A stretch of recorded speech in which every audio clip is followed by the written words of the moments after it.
beautiful people. If you're new to this channel, my name is Sherelle. Hiya. And I am a children's illustrator who is also getting married. So on my page you're going to find wedding vlogs, you'll find arts and crafts, you'll find Procreate, which I am making some more videos of because I know you guys love them. So yes, thank you so much for joining. Just changed my angle just ever so slightly because it was a bit like down here and I'm all the way up here, so we had to get that even and sorted out. It's all sorted now. Whoop whoop. Today I want to talk to you guys about cakes, all things sugary and sweet and all things nice. Cakes, wedding cakes.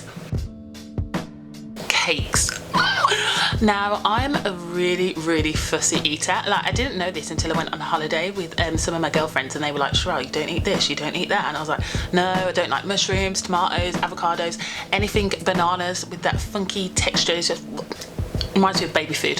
So I'm telling you this, there is a point for me telling you this. So I'm telling you this because when it came to a wedding cake, I didn't struggle, but I weren't that bothered because again, I don't really eat cake. And then I say I'm a fussy eater because I love carrot cake, and technically that's cake. But I mean, I don't really like the things like a sponge cake, chocolate cake. Ugh. I like cheese cakes, carrot cakes, or lemon cakes, or cupcakes, to be fair.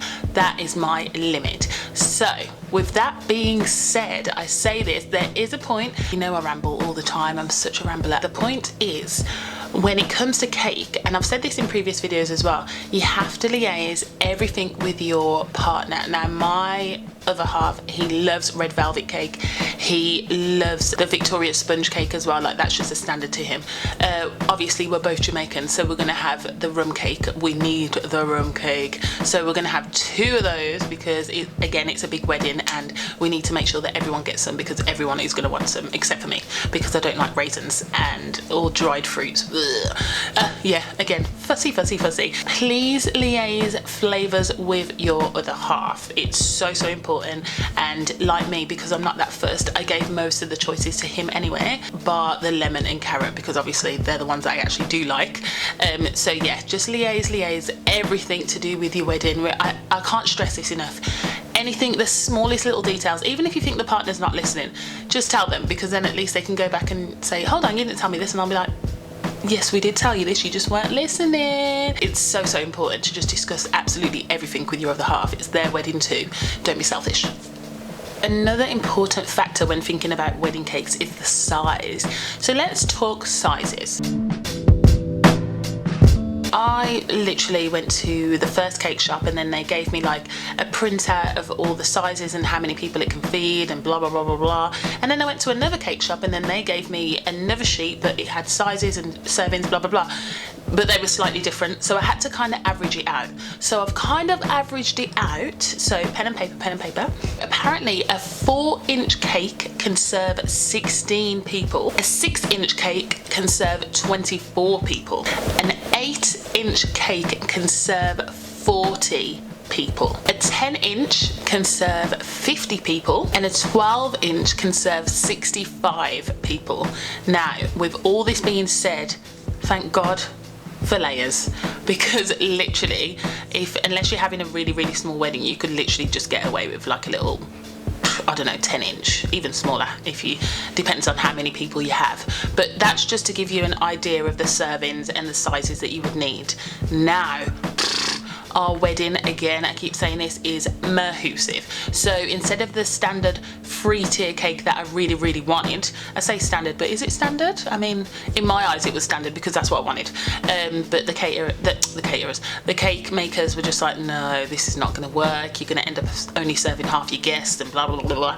So I was like, do you know what? Okay, shove another tier on top. So now we have 4 tiers. We split the tiers, so 2 for me and 2 for him. Obviously he gets the bigger tiers because again I don't eat cake, so I weren't that bothered. The bottom layer is going to be the standard Victoria sponge, and then the layer above that is going to be the red velvet cake. The layer above that is going to be the carrot cake, and then the top layer is going to be the lemon cake. So there are 4 flavours and you can't go wrong, can you? Really? I don't know. Now let's talk flavours. The Flavours these days are crazy insane, but I like it. So instead of just having a Victoria sponge, boring, you can have other flavours too. So you can have from coffee to apple, from cheese to ice cream cake. You can have a lot. You can have whatever you want. It's your wedding. What do you want? And I also want to just name a few flavours for you as well. So one, we have the classic Victoria sponge. So it's a sponge cake that's sandwiched in between a layer of either cream, strawberry jam or raspberry jam. Again, you can spice that up as well. You could even make that a apricot jam, but then it wouldn't be a Victoria sponge. The second flavour that is probably a massive hit, but I just think it's so, it's just not for me. Chocolate. Everyone loves chocolate, but not everyone loves chocolate cake. Another one is banana. Now again, do you remember I said at the beginning of this video, I'm very fussy and weird with my fussiness. Now I hate bananas, but I love banana cake. Like, banana cake is so nice. Maybe it's because it's mushed in there, so you can't really get the texture of the bananas, or even banana fritters. Oh my gosh, love them. Another flavour is Oreo. There's Oreo flavour. I tried an Oreo one, it was absolutely gross, and I love Oreos, but that could be something that you could look into. You might really like that. When I say Oreos, it could be either cookies and cream as well, which is technically basically an Oreo really. You can also have chocolate chip, like a cookie, but a cake version. You could have blueberry. Now I love blueberries, and I can't lie, I probably would like a blueberry cake as well. I think I do like cakes. I do half like cakes and half not, if that is even a thing. The last one as well, because I know there's more and more people that are actually going through this or transitioning into this, I would say a vegan cake. So I don't know where I seen this, but on a program, it could have been Married at First Sight, but on a program they actually had a vegan cake, but rather than put it in the oven, they put it in the fridge and made it set in the fridge. Now when they took it out, I can't lie, it looked a bit gross, but for vegans that could be a massive possibility, especially if the majority of your guests are going to be either plant-based or vegan, you know. So I think don't underestimate the vegan cake. Not for me, but it could be for you, so you never know. Light bulb. As I've been planning this wedding, I have begun to realise that this wedding, it's not really about me and my other half. It's about the guests. It's about entertaining them and keeping them happy with the food and just like the music and stuff. A lot of the wedding is for your guests, basically. I hate to say it, but when it comes to flavours, you need to really take your guests into account. Like, if you want a really funky flavour, like completely out there, what was one of the funky flavours that I had? I think it was like a raspberry ripple with an apricot swirl or something. Now I don't like apricots, and some people are allergic to apricots. Some people are allergic to nuts more than you would actually think are allergic to nuts.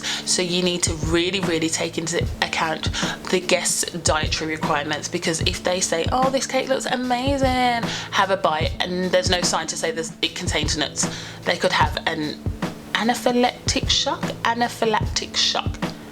You'd need an EpiPen, basically. And do you really want that at your wedding? No way, Jose. So you really need to take your guests' dietary requirements into consideration. I mean, again, I say this all the time, like, it's your wedding, you can have whatever you want, it's your day, your wedding, and your partners, obviously.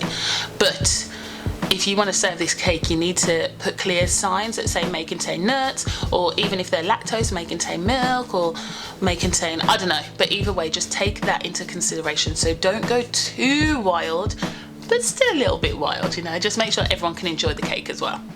Again, like I said, with our flavours, we're having the Victoria sponge, the red velvet, the carrot, and then the lemon. And then on the side, because we're both Jamaican family, Jamaican heritage, we need that spiced rum cake. So we're going to have the spiced rum cake, 2 of them, not 1 but 2, so that'll go down a treat as well. Now let's talk styles. Let's talk the styles of the wedding cake. You know me, I'm a very visual person, so I've collated some pictures for you all to have a look and to completely understand what I mean when I say these cakes. So let's just go a few now.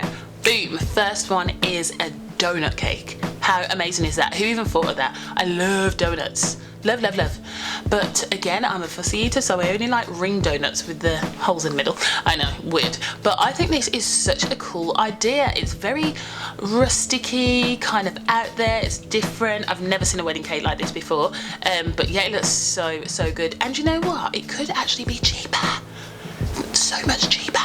I don't know why I'm whispering, but it could be cheaper. Hello. So yeah, there we have it. That's our donut cake. The next one, I should have actually done this, I think, but I don't think my other half would have liked it. But it's a cupcake cake. So a cake that's just made up of loads and loads of different cupcakes. Again, I think this would be perfect for the smaller weddings, because that way at least everyone has a chance of getting one cupcake. Whereas if you have a wedding list of like 300 plus, this cupcake is not going to go down well. There's going to be 5 people. Well, it feels like 5% of the people that are going to at least have a cupcake, and no one else is going to have anything. So that might not be a good option for you, but I think it looks adorable. I love that. I'd do that for a birthday party as well, I think that's a really good idea. Now the next one, I am so obsessed with macarons. When I went to Paris, that's all I had for breakfast, lunch and dinner. Macarons. How do you say it in French? Je m'appelle macaroni. No, that's macaroni. Macaron. Yeah, you want a macaron? Oh my god, that's Italian. What am I doing? Right, I'm so sorry if I offended anyone. I don't want to. A macaroon cake. Oh my heavens. Who doesn't love macaroons? My other half doesn't love macaroons. He's so boring. But it looks beautiful. And it's still keeping in the style with the cupcake, the donut kind of thing. It's kind of a rusticy kind of feel. But I just think they look so pretty. Like, some of these cake makers are so talented. I feel like they're really underrated. Like, that is art right there, right? The next one, you know I'm all about the rustic. I love rustic. So this one is a rustic. When you think of rustic, this is the cake that you would automatically think of, hopefully. This is called a naked kind of cake, sort of naked frosting cake, where you can still see a bit of the actual cake, but it just has a tiny bit of icing on there. I love these. They remind me of like country house living. Mary Berry. That's it. It reminds me of her. She would just shove some fruits on top, some blueberries, some cherries, whatever, have them dangling down the side. It just reminds me of Mary Berry so bad. You cut open and inside it's just a Victoria sponge, but I think these look really nice. And these scream to me rustic. Like, this is a rustic cake, like 100%. This is really a modern-y kind of twisty kind of feel. It's a 2-colour cake. So you could add your wedding themed colours onto the cake. It's just the icing really, but it's a smoother icing, and it can just have one block colour in the middle for the middle tier, and then a block colour on the bottom and a block at the top. It just, they again look so elegant and very modern. I think they look really, really modern style. So I love these, but again, my other half doesn't really like this icing, so we had to go for butter icing, which is annoying, but you know, compromise, liaison, you know. So again, I don't like cakes, he does, so he gets all the choices, it's fine. I don't know about you, but I love me some vintage. This is a vintage, old school kind of cake. The cakes that your grandparents used to have, the cakes that even maybe your parents used to have as well. This is very, very vintage, old school, traditional wedding cake. This is too much for me. Like, it's all about the icing with these kind of cakes, and they look stunning, but it's not really my style. So either way, they look gorgeous, don't they? It's so pretty and very, very traditional. Again, the piping on this, piping is like the icing that you pipe and stuff. I only learned that from the kids' Bake Off. So yeah, that's all the pipe. It's all pipe work, and that is not easy to do. I've seen people do it like, whoa, that is a skill. Like, they're amazing. I know there's a lot, right? There's loads to choose from, but hopefully I've given you some inspo into your own wedding cake. Just as an end note, now you've decided on what cake you're gonna have, you've decided on your cake maker, I really, really want you to think of transportation for this cake. Does your cake maker deliver? Ideally that would be best, because sometimes the cake that you choose may need a specific cooling van. They call it a cooling van. It's like a fridge in a van. But I get it, because some cakes can melt, especially if you're going to go down the ice cream cake route, and whoa, be careful, because that could melt all over the place. And my biggest fear is someone dropping the wedding cake and then you've got nothing. So just take that into consideration. If you are going to transport it yourself, then think, is it a cake that needs building up? Do you need to build it once you're there? Can you do that? Do you know anyone that can do that? Is it a cake that, obviously, is it heavy? Is it light? Is it going to move around? Do you have God, I can't get my words out. Do you have the proper support to keep it in place and not shake to the side and get the icing all up the box? And do you know what I mean? So I think sometimes it's just best for the cake professionals, leave it with them. But again, you might know some people, or you might have a smaller cake that you can just literally hold on your lap and drive all the way to the venue. But please, please, please do think about transportation. As well as transportation, you need to think of the travel distance. Is it going far? Are you going miles away? Are you going around the corner? If you're going around the corner, you could probably carry that and walk it, you know. But again, just please, please, please think of your transportation of the cake before you transport it. Before you transport it. Guys, that is it. Thank you so much for joining. You are, seriously, I say this every video, but you are amazing because you're watching my videos and I can talk for England. So to keep you entertained and keep you engaged, that is really, really, really, really, this sentence is not going to make sense. It makes me happy. It makes me really, really happy. So I really do appreciate it. And thank you so much. Remember, I'm Sherelle, and catch me on Tuesdays at 4 p.m. Please don't forget to like and subscribe. We need you. I need you. Love you so much. Thank you so much. Bye.